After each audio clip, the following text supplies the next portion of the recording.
I think.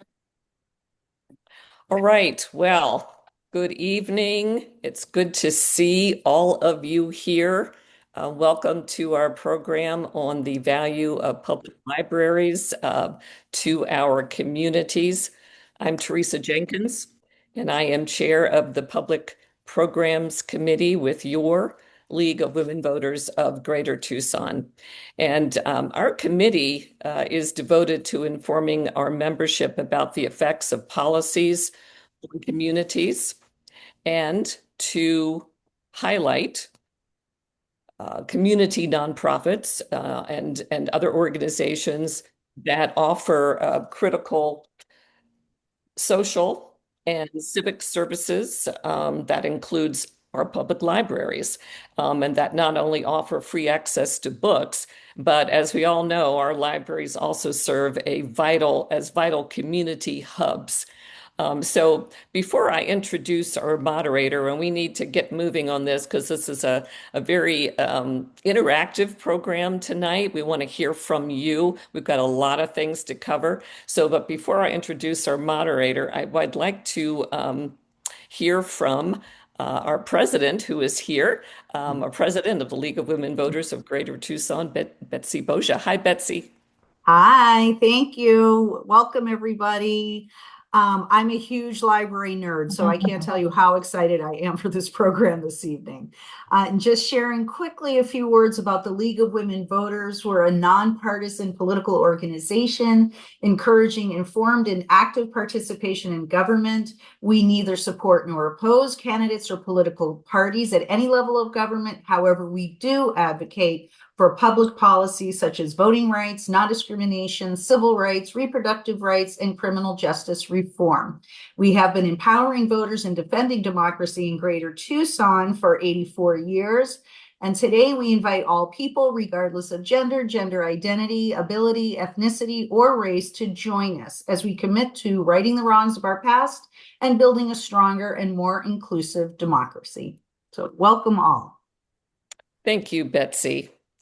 And I'd also like to acknowledge and thank one of our committee members, Kit Sikora, for recognizing the importance of public libraries, for coming up with the suggestion that we hold this program this evening, and for doing all of the work to make this happen. So thank you, Kit. So now let me introduce the moderator for this evening. She is a league member, and it's Joan Caltras. So welcome, Joan, and it's all yours. Thanks a lot. Thanks, Betsy. Thanks, Teresa. And hello, everybody out there in our cyberland, or whatever they call it nowadays. We're gathered this evening because we want to become more aware and more informed of our libraries among us, something we may take for granted or not fully use. So just to get us into a little library mood, here are some library points of interest you may or may not be aware of. There are 27 library branches in Pima County, 19 in the city, in Arivaca, Catalina, Green Valley, Oro Valley, Sahuarita, Ajo, South Tucson, and Marana, plus a well-traveled, born in 1954 bookmobile. I'm assuming it's been rejuvenated since then. And a branch at PCJCC, the Pima County Juvenile Court Detention Center. The library district is as large as Pima County, 9,200 square miles. And the first library in Tucson, called Library Hall, opened in 1886 on the second floor of City Hall. There were other libraries, but they weren't free libraries. We got our very own $25,000 Carnegie Free Library in 1901, and the building still stands. And in 2006, Pima County took over full control of the Tucson Pima libraries, and the system was renamed Pima County Public Library. A great collaborative effort, I might add. And finally, there's a great library museum on the fourth floor of the Joel D. Valdez Library. So check it out if you've got the time. As moderator, there are several points that I'd like to share. Questions from our virtual audience can come in easily through the Q&A icon on your computer or your chat room. Just type in your question and we'll take it from there. And we'll ask as many as we have time for within the hour. There are no voting issues coming up regarding libraries in Pima County, at least that we know of, but libraries are more and more being singled out for public opinion. And democracy has to have informed and participating peoples involved for it to work. The League works diligently to inform our voters. So this evening, we have three outstanding panelists ready to take us into the world of our Pima County libraries. We're going to dialogue with each. And panelists, I want you to know that you're most welcome also to dialogue with each other.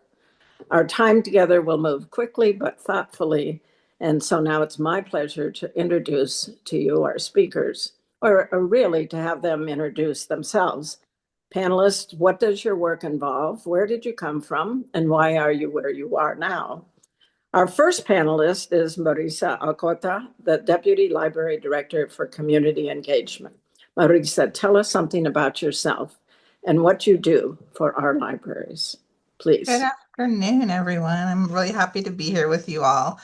So as Joan mentioned, I am Deputy Director of Community Engagement. I've been with Pima County Public Library for 17 years. I celebrated my 17th year about 2 weeks ago, so longstanding employee. I've been a children's librarian, branch manager, worked at many different branches throughout the system, and just in the last 3 years have come up and worked in administration.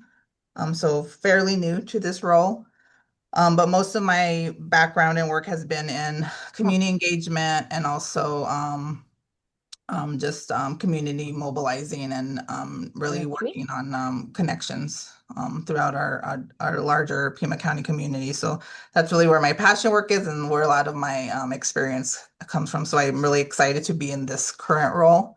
I'm originally from Tucson. I moved away for a while and then came back. And my family is also, my parents are from New Mexico, so I have a strong connection to New Mexico, but lived most of my life in the Southwest. And so Tucson's really is home. I have a really strong connection to the community. I grew up here. I live in the community that I grew up in again. So on the south side of Tucson. So just really very invested in the work I do for Pima County and the neighborhoods, and communities that I'm part of personally too. So I can't remember what your third question was, Joan. Was it where, why, and why are you where you are? why am I where I'm at? I think I think a lot of us come to this profession in a not direct way. I mean, I thought it was going to be my background was in anthropology in my undergrad, and I thought I was going to do archives, and then I just kind of roundabout ended up in public libraries. I think for me, it's really about giving back to the communities that I come from. I think a lot of us come into the profession because we want to help people fundamentally. And so that's really, what drew me into the profession. I think I love the work that we all do. And I think I feel like it's impactful. And even though it's sometimes days are hard, I think at the end of the day, you do feel like you are making a difference, even if it's a little in someone's life that, or a customer, a part of the community that you've made contact with or engagement with. So I think that's why I'm still here after 17 years. Okay, thanks, Marisa. That really does help us understand who are the people in our libraries. And we'll go on to the next one. Christine Russell. Christine is the manager for the Joel D. Valdez Library, our main library. So, Christine, I'm wondering, does that make you the librarian of librarians here in Pima County? I would have to say, definitely not. I've got some people working for me that are absolutely reference queens and kings. And I think they're the people on the front lines every day who are really the librarians of librarians. But yet we definitely see it all here at the downtown library. From, answering all of the Ask a Librarian questions to doing reference to the incarcerated, seeing the people that work downtown, the increasing number of families that have moved in downtown, our patrons experiencing homelessness. We get the whole spectrum of people here at this particular branch. Okay, is that You want me it? to do the rest of the other questions, or are we moving on? Well, it's up to you. You'll get a chance to answer some questions that take into those. So Sure. no doubt about that. And so Matthew, if we could just go to you. Matthew has the auspicious title of Workforce and Economic Development Librarian. So Matthew, what does that mean to you and to us? Well, thank you, Joan, and I'm so happy to be here to talk about the library and the community. As the Workforce and Economic Development Librarian, I'm charged with managing a lot of the programs and partners that the library works with, including organizations like Literacy Connects. And my job is to manage a lot of the programs that we offer our customers, like computer classes, GED help, English language learning for adults, our Ignite business and nonprofit services programming, and generally work in the community engagement office, which I'm really happy to be a part of. I've been here in the community engagement office for 2.5 years, and we as a team go out to community events and schools and local happenings and represent the library in the community. So I'm happy to be a part of the face of the library to the community of Pima County. Before this, I was working as a youth services librarian at the Woods Memorial Library. Before that, I was at the main library doing adult services. I've been in the system for 20 years, and I've grown as the library has grown. And I share with Marisa, an undergraduate in anthropology, and my path to the library was kind of circular. I had a neighbor who was a librarian, and I got inspiration from her to go to graduate school. And I worked as a page as a high school student, got a little experience at a library, tasted what it was like to work in that environment, and just wanted to um, do something community related that would help me out and help the community. So happy to be here. Ah, wonderful. Thank you, Matthew. I appreciate all of your insights and your little bios here, but we do have some questions ready to go, and I'm hoping for some from our audience. So let me throw out a question here. Please talk about the library's interaction with our vulnerable citizens, particularly the unhoused. And Christine, you started to do that. Were libraries used as cooling centers over the summer? Are libraries sanctuaries during adverse weather? And how does that work out? Christine, why don't you start? And now Matthew and Marisa, you can come in. I can step in after Christine. Yeah, I think Marisa can cover a lot more about the cooling centers. But yeah, so our team here has for several years had a vulnerable populations team, which is made up of librarians at branches that see more of our houseless patrons. And a few years ago, actually pre-pandemic, we started a program that was originally called On the Streets, but is now called Our Space. And we reinstituted that post-pandemic about 4 years ago, where twice a month, it's just a place for people experiencing homelessness to come in, meet, have a meal.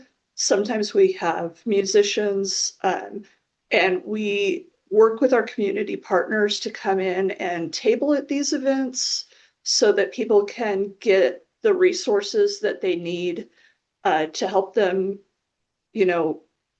succeed in places that it's hard for them to succeed. One of the most important things for anyone is having an ID. And you really can't do anything without an ID. So we have 2 partners, which includes vote writers who come and table and help people cover the cost of getting an ID. They help them order their birth certificate from whatever state that they're in. And so that's been a very successful program, and it's something that we are actually expanding to another branch probably in January or February, and then a third branch is going to start that program in July. We are a place that it's one of the last free places that you don't have to buy something and you can just come and hang out. And that's true for everybody. It's our kids after school, it's seniors who maybe don't have a lot of interaction with other people and want to come just meet some people and maybe just come up to the desk and tell you their story. But obviously, for a lot of our houseless patrons, it's the place that they can come into during the day where we have bathrooms where nobody's going to hassle them. They can read a book or they can get on the computer.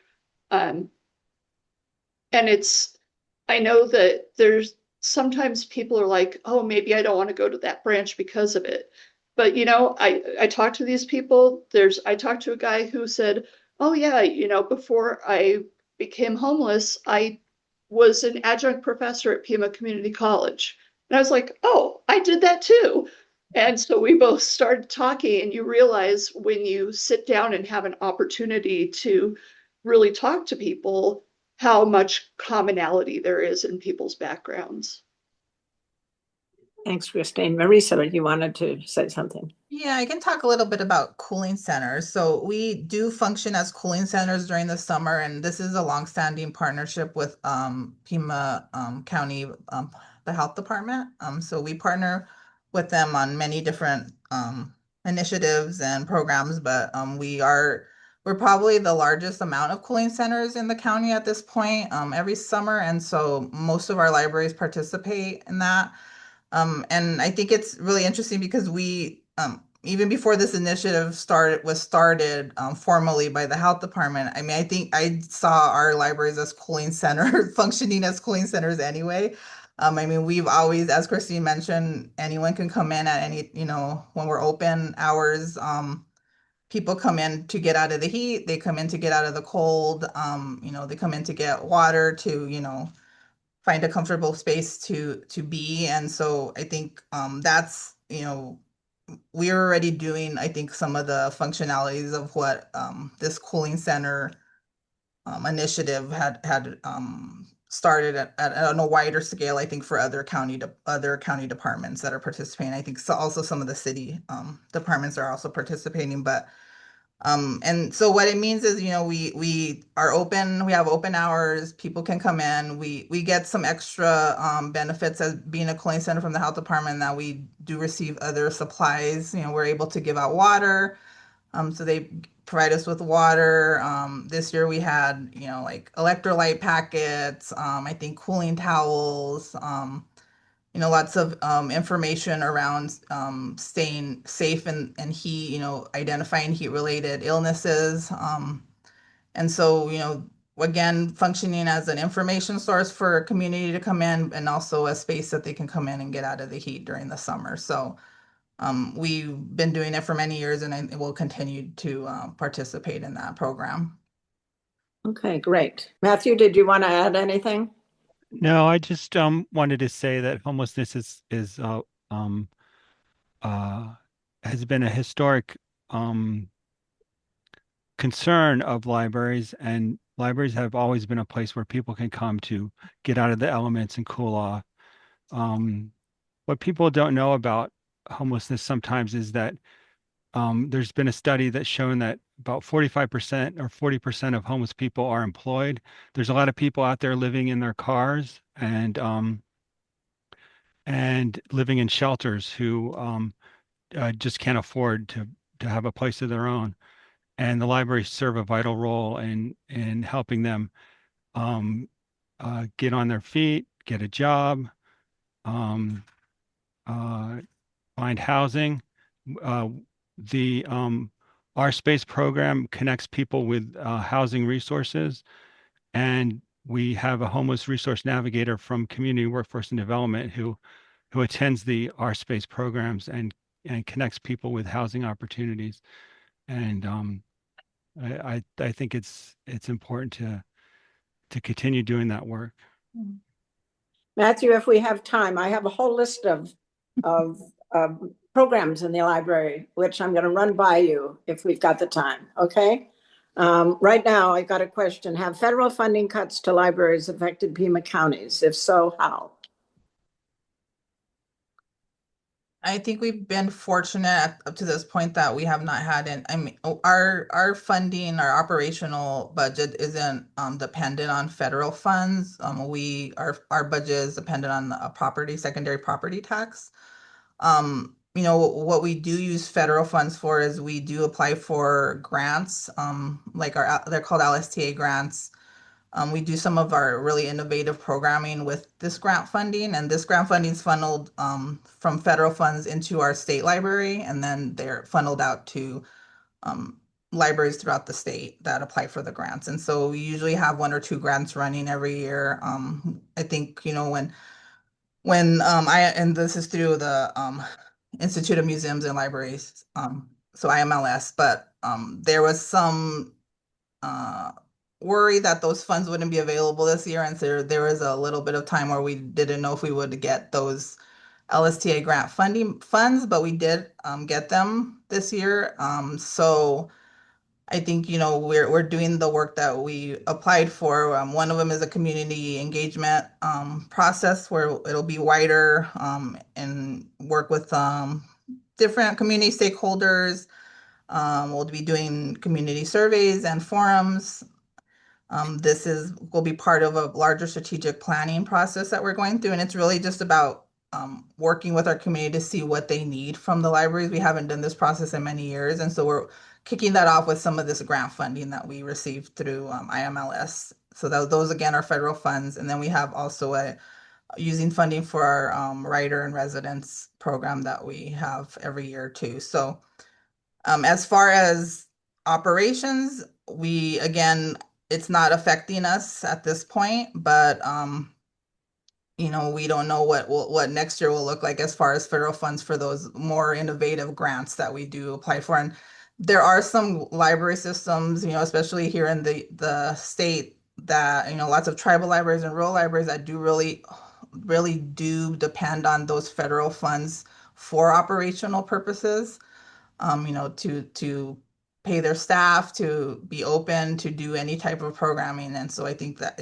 just because we are not seeing some of the effects, specifically for Pima County, there are other library systems that have been affected that may not have gotten all the funds that they usually are depending on. So I think it's a wider issue. And, as a larger system in the state, we really do have to want to continue to advocate that, these funds are really important as far as library systems throughout the state and then the nation as well too. So Okay, great. I think we're stable right now. So I think I think we're very fortunate in that. Stable is good. Okay. Yeah. Christine or Matthew? I would say for us, especially dealing with vulnerable populations, it's more that our partners are being affected. So the food that we serve at our space comes from Caradown Kitchen, which is part of the Community Food Bank.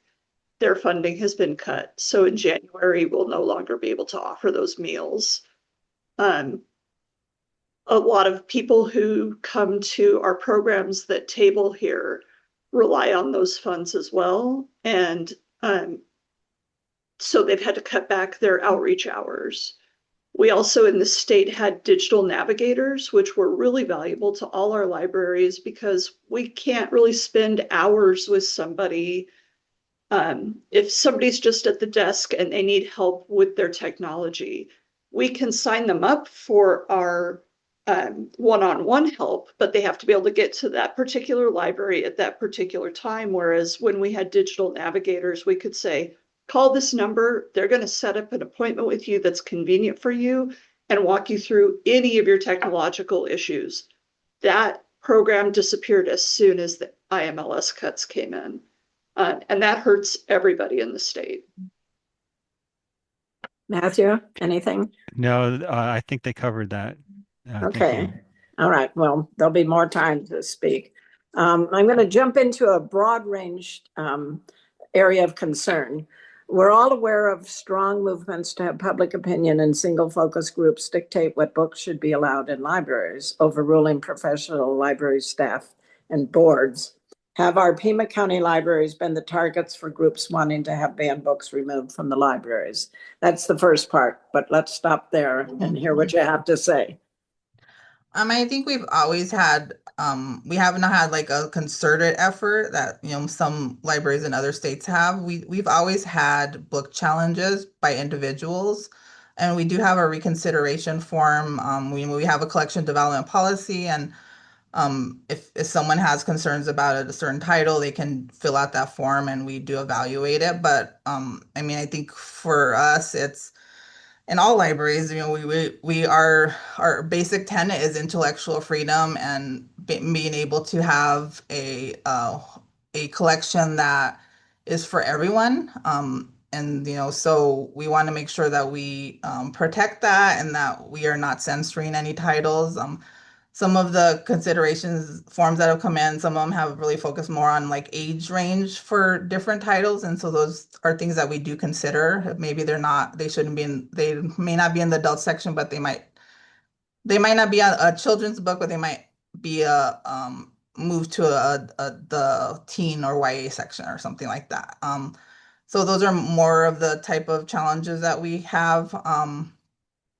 We're always aware that, that like, just around the country, that's a deep issue for librarians. But I think we, as a system and throughout the nation, our libraries are really focused on providing a very diverse collection that everyone can find something in. And so I think we continue to protect that, to foster that, especially in our collection development.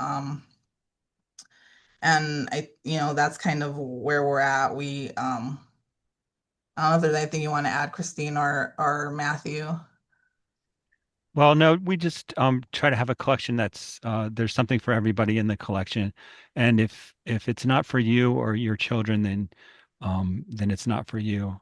Um, um, Yeah, I think so some of our staff have, I think they're not necessarily reconsideration forms, but I know many of our staff have one-on-one conversations with customers, that'll bring a book up to the desk and, want to have a conversation about it. And I think it's really about, as Matthew said, if you don't choose that book for yourself or your child or your family, that is up to you and that's your choice.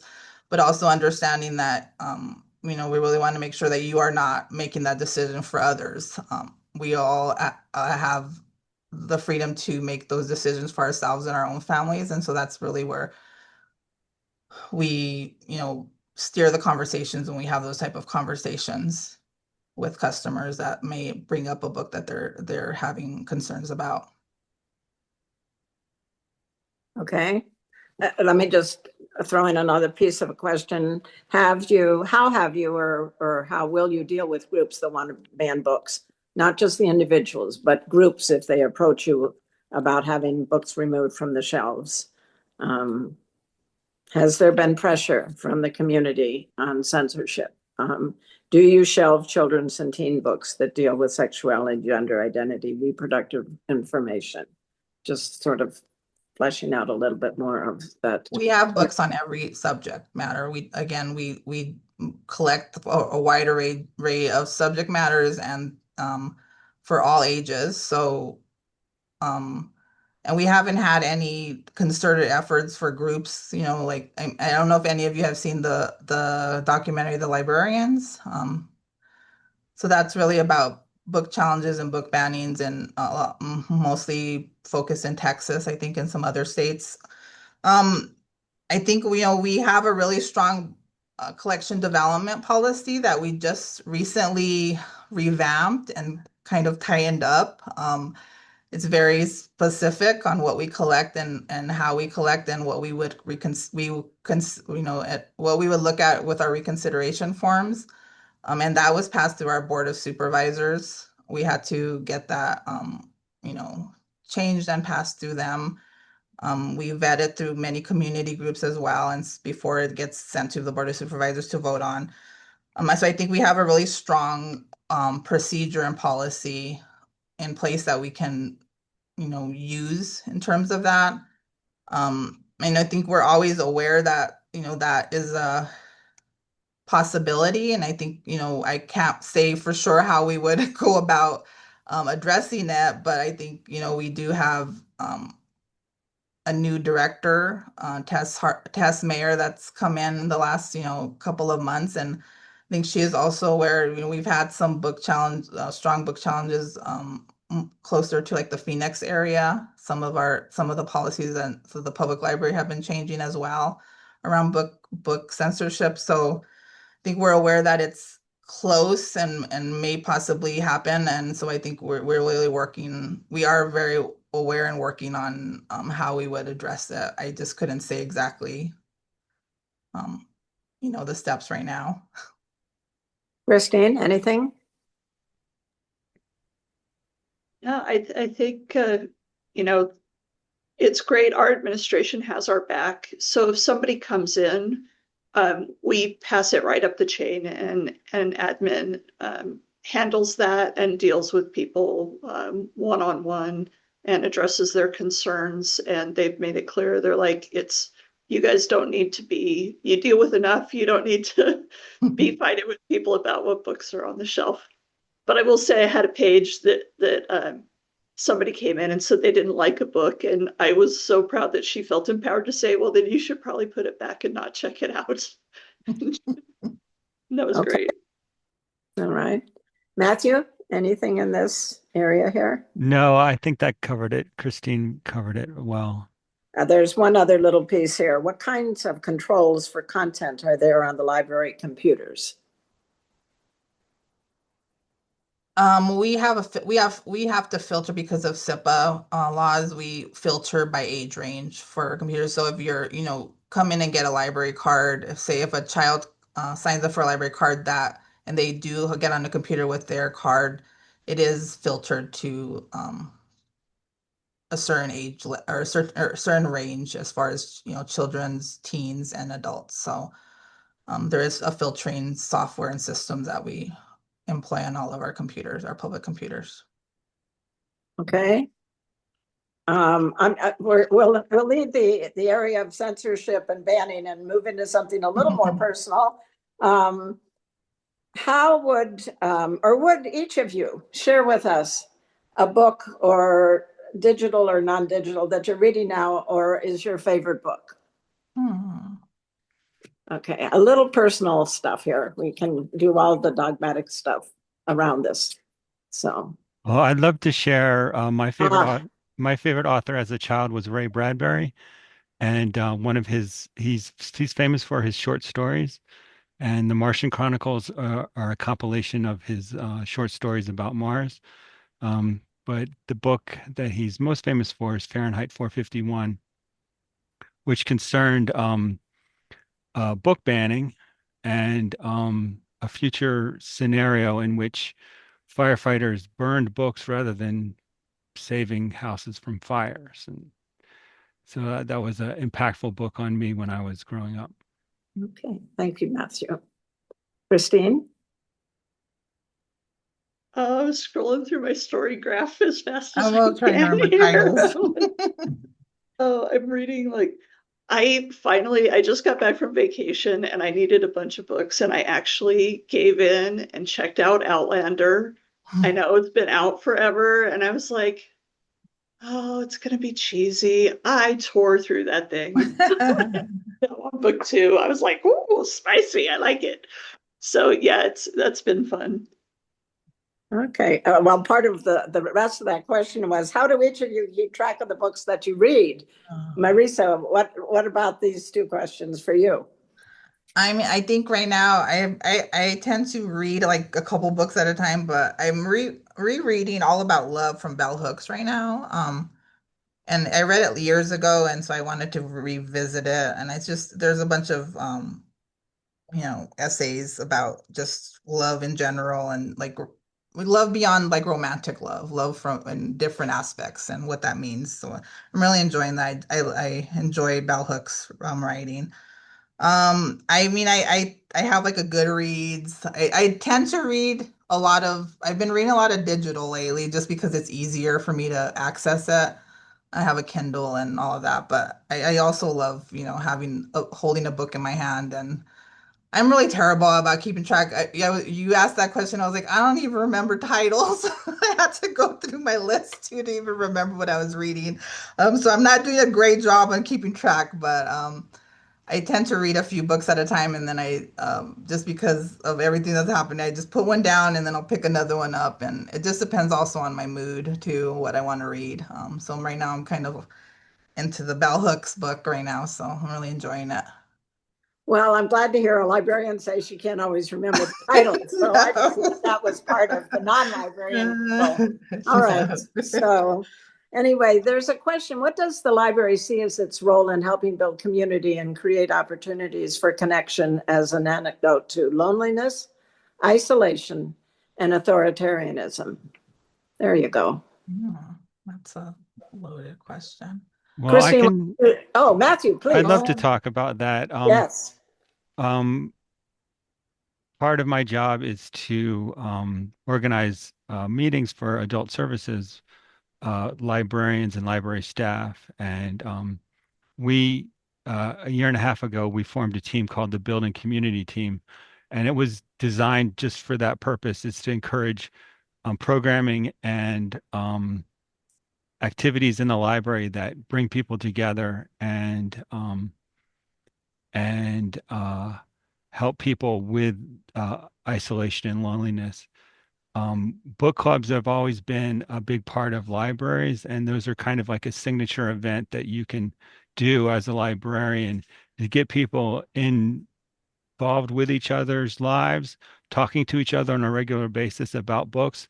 But book clubs are a social thing where people talk about what's going on for them in their lives, and they people get to know each other personally when they attend a book club. So that's kind of something that libraries can be proud about. And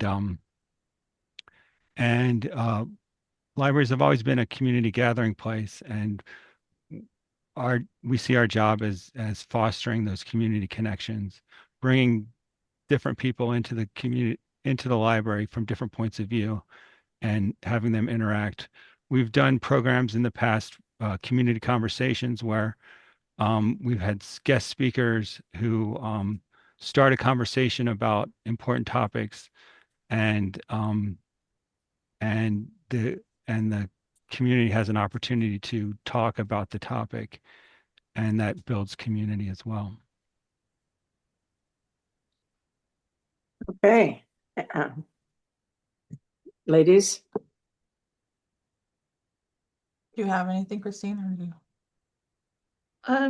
I think Matthew's covered it, like, and just being here, getting to know people, asking their names when they come in, where sometimes maybe nobody else has asked them how their day was, and they have an ear with us and they can come in and kind of tell us what's going on. And it's fun to see also with like the teens. I feel like teens right now are like COVID really messed them up. Like their social skills are just rough. So having that one-on-one space, you see them come in every day and they kind of start in a corner and they've got their earphones on and they don't talk to anybody.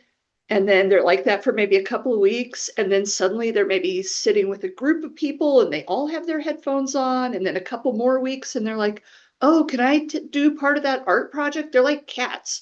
You have to just keep putting the food out until they come back and let you pet them.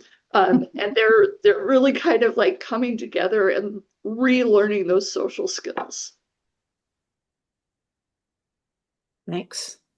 Marisa? Yeah, and we have we're really lucky, and I think we're one of the very we're unique system in that we have groups of staff called affinity teams.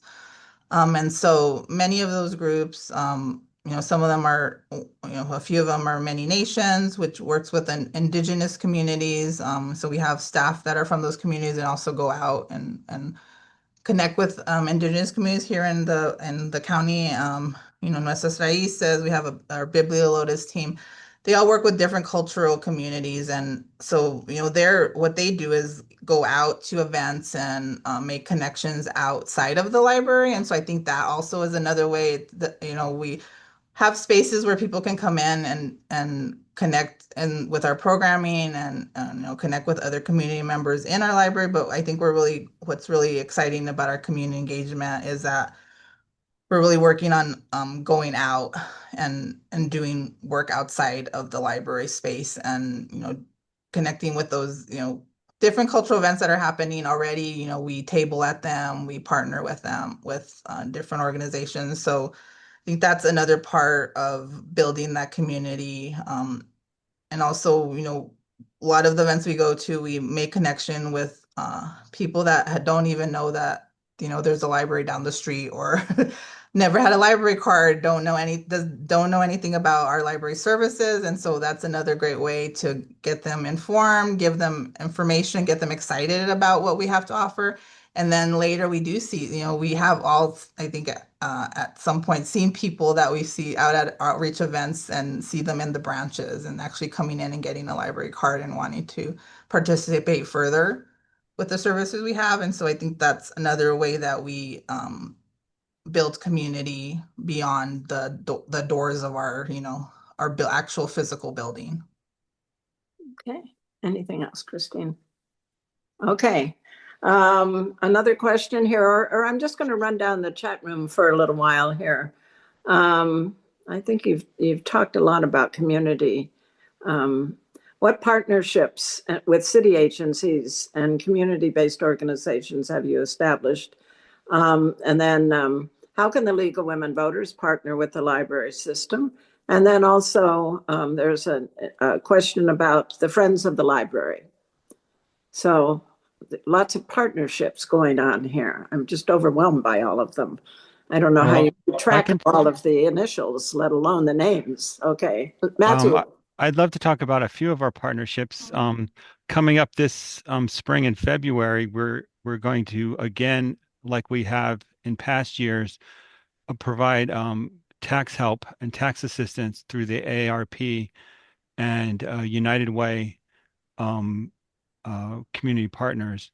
So that's an exciting thing that we do every year. People can come in and get their taxes done for free at 6 libraries around town.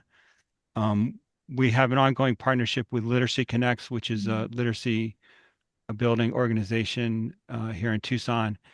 And their volunteers provide English language acquisition classes for new Americans and new citizens and new people to the country who are learning English. And they also help us with GED classes and computer classes for the folks that come into the libraries.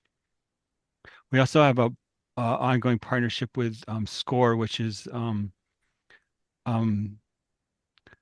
Service Corps of retired executives, and they mentor small businesses and provide small business workshops at libraries and online. So those are just a few of the partnerships that we kind of maintain. I think the success of the library comes from the partnerships we make in the community, and all really successful programs boil down to meeting someone in the community, making a connection, and kind of building a program around a community partner. That's kind of the key to our success. Wow. Okay. Anything else from Christine, Marisa? I'd say on our end for partnerships, here we have a partnership with El Rio Health. So at the main library, we have a nurse practitioner that comes once a week and can see our patrons. And we also have behavioral health from El Rio that comes in and can adjust people's medications, which is really important, especially over the summer. Like a lot of things that you would take for mental health don't work as well during the summer in the heat when they have to storm outside. So seeing somebody that can help them get the right level of medication is just, life-saving for a lot of people. We also work with community and workforce development through the county and through the Pima County Health Department that come in and, our resource navigators can help people apply for disability. They help people get any sort of help that they need, whether it's a phone, a meal, a bed, all sorts of stuff. And then, we do more fun stuff. We've had programs with the Museum of Contemporary Art where they've helped the kids do like art journaling. And we've, anybody we can reach out to. We've had a lot of good community partners here that do some great fun programming for us as well. Unbelievable. Marisa, anything? I think they covered a lot of our major partners. I think I'm glad Christine mentioned some of the other county departments. I think we don't tend to think that, think about partnerships internally either, but we do partner with many of our other county departments. I think when they're doing those grant applications, many times they'll reach out because they want to partner with us, or they want to push a new initiative or program. I think because we have so many touch points in our community with our branches and then the outreach that we do, it's a great way to get the word out if they are doing any type of programs initiative. And we're happy to partner with them so that we can also, our goal is to get as much information out to the community as possible and customers. So, we do partner pretty regularly on many initiatives with other county departments beyond what Matthew and Christine mentioned too. So don't forget, one of the chat room comments is, how can the league be League of Women Voters? I just was having conversations with Miss Frances Miller a couple weeks ago about I believe she wants to have some members table at our locations in the new year, and so that's what we've been working on coordinating. I think all the information that you all have is really vital to get out to our to our customers, especially around elections time. And so I think it'll be great that they'll be you have members that'll be tabling pretty regularly at all of our locations. So that's what we're coordinating now. So that's one way that we're partnering. And then we do have we have information that you do send to us and that we share in all of our branches as well. And we're open to any other ideas. You've as got far to as be the most partnerships. open organization in Pima County, so open in many ways. Yeah. I just, looking at a few of the chat room, I want to thank the Pima County Libraries for how brilliantly and smoothly they got us through COVID. Couldn't have made it without you. We'll be inviting the library to be included as guests at the March Issue and Eggs event in March. It's our big, Nice. yes. And the Writer in Residence program is fantastic. And the last two I have attended at Woods and Martha Cooper have been full. Let's see. I'm reading the correspondent. Love it. Okay. And very interesting about the team culture, COVID, and reconnecting. Let's see. There was notice that you lost one of your major suppliers of new books. Has that been resolved? So it's been resolved in that we found other ways to get books. So Baker and Taylor was the largest distributor of materials for libraries, not just for us, but nationwide. It was around for 200 plus years. And so it was, it's not only affected us, it's affected libraries all across the nation. And so there are other book distributors that we are working with. I think we were fortunate in that we were not just buying from Baker and Taylor. We had other contracts with other vendors as well.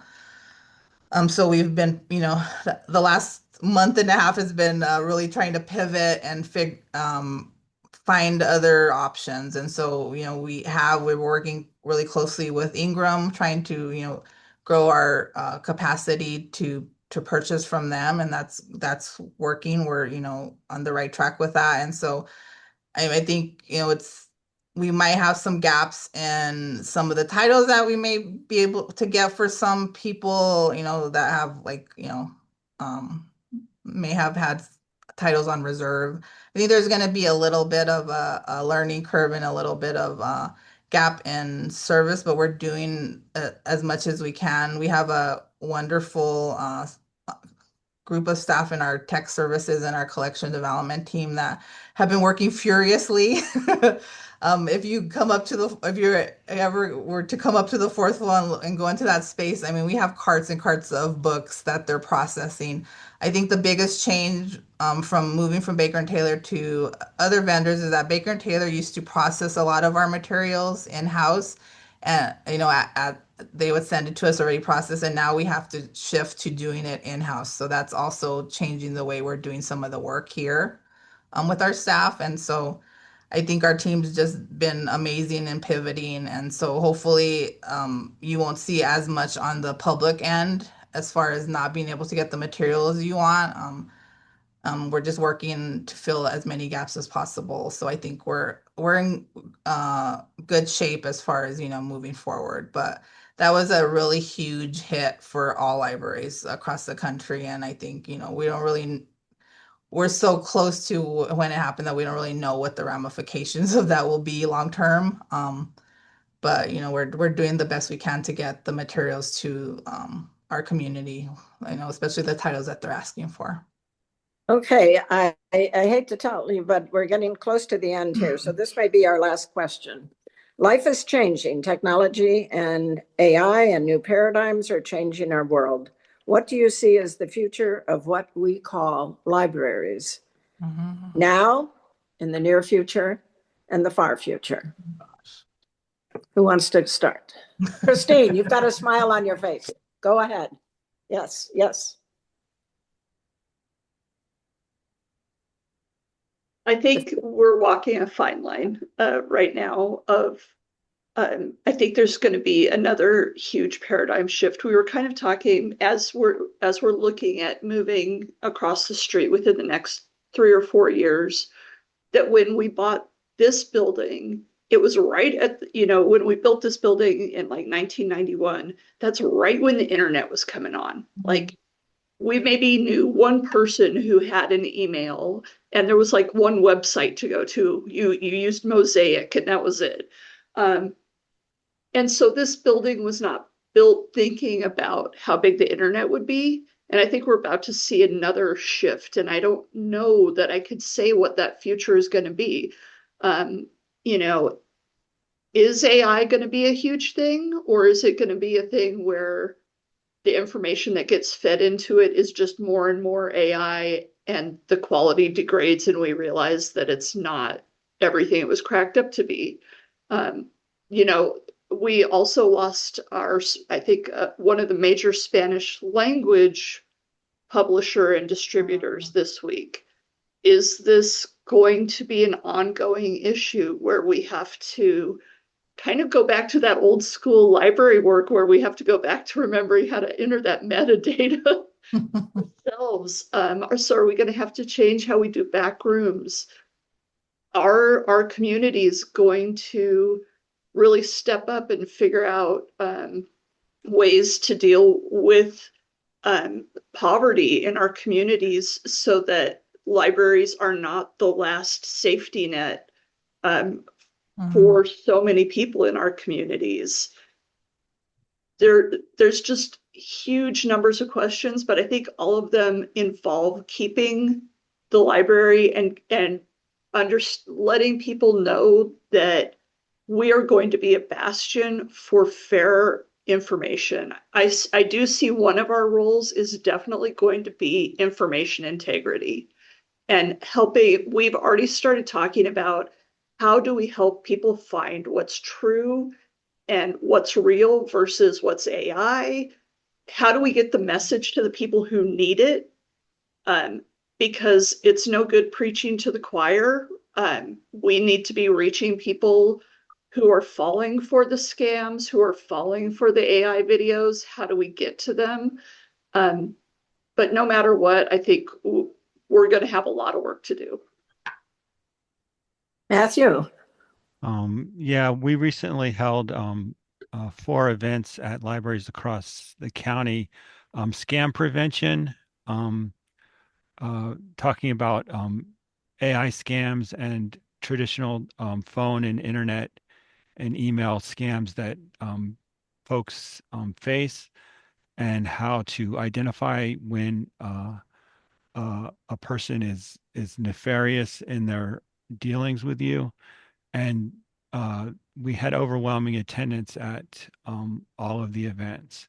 And so that shows a definite need out there in the community for that kind of information that Christine's talking about, identifying accurate sources of information and kind of weeding out what's not real and figuring out for yourself, um, uh, what's true. And the libraries, people have often said that libraries are, with the internet and digital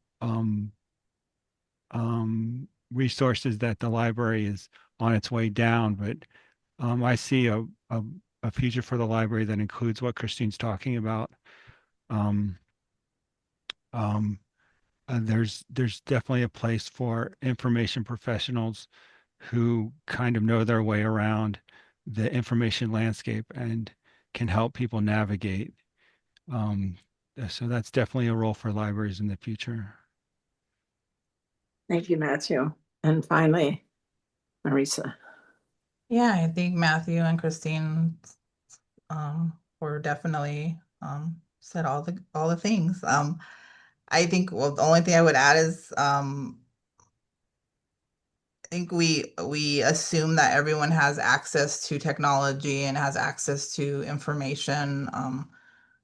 And so I think what I see is continuing to be a place where people can come to learn how to access the information and using technology. We're working with another county department, the Office of Digital Inclusion. I mean, digital literacy is a really lack of digital literacy is a big issue still for many communities. Not having access, not having the skill sets to be able to access information so that they can get what they need. And so I think I still see the library as playing a pivotal role in that going forward. And I think too, going back to the community part, I don't foresee that we're never going to need physical spaces for physical library spaces, that we're going to continue to need those going into the future. What will be providing in those spaces, that's really, that could be, that's the question, right? It's going to change. And I think libraries in general I think we're in really great position that we have had to pivot so much throughout our history, because we are very community focused and we see what community is needing, and so that's where we pivot. And so I think we don't really know what it'll look like going in the future, but I think we're still going to be part of that work and that conversation. And I think just in general, I think our spaces again will continue to be places where people can find other community and can come in. And again, it is a space that you just can be. You don't need to pay for it. You just come in and you can be in the space and get what you need out of that space, whatever that is. So I think we're still gonna play some of that role going into the future as well. I see that we will still physically be here moving forward. Oh my goodness. Okay, we need to end. I'm going to take 2 extra minutes because we started 2 minutes late, and I'm going to thank you, our panelists, for. I just hope you realize how wonderful your work is, how absolutely extraordinary it is, and we thank the 3 of you for giving up part of your evening and being with us. It's been great. I was going to say get one of these library cards, but I think I'm speaking to the choir.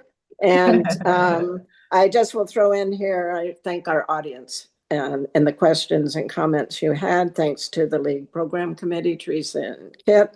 Our next League's voter ed program will be Challenges to the Rule of Law and Implications for National Security on December 3rd, same time and space. Check the League website and continue to be informed. When it's time next year, vote. It's never too early to be thinking about your vote. Remember, it's an awesome privilege and an awesome responsibility. So be well, everybody. Be safe. And from one of my favorite books, and I'm sure it's in every one of our libraries, Good Night, Moon. Good night, Spoon. And good night from the quiet old lady who is whispering, hush. Bye. Thank you, John. Good night. Thanks, Bye-bye. Good night, everybody. Good night.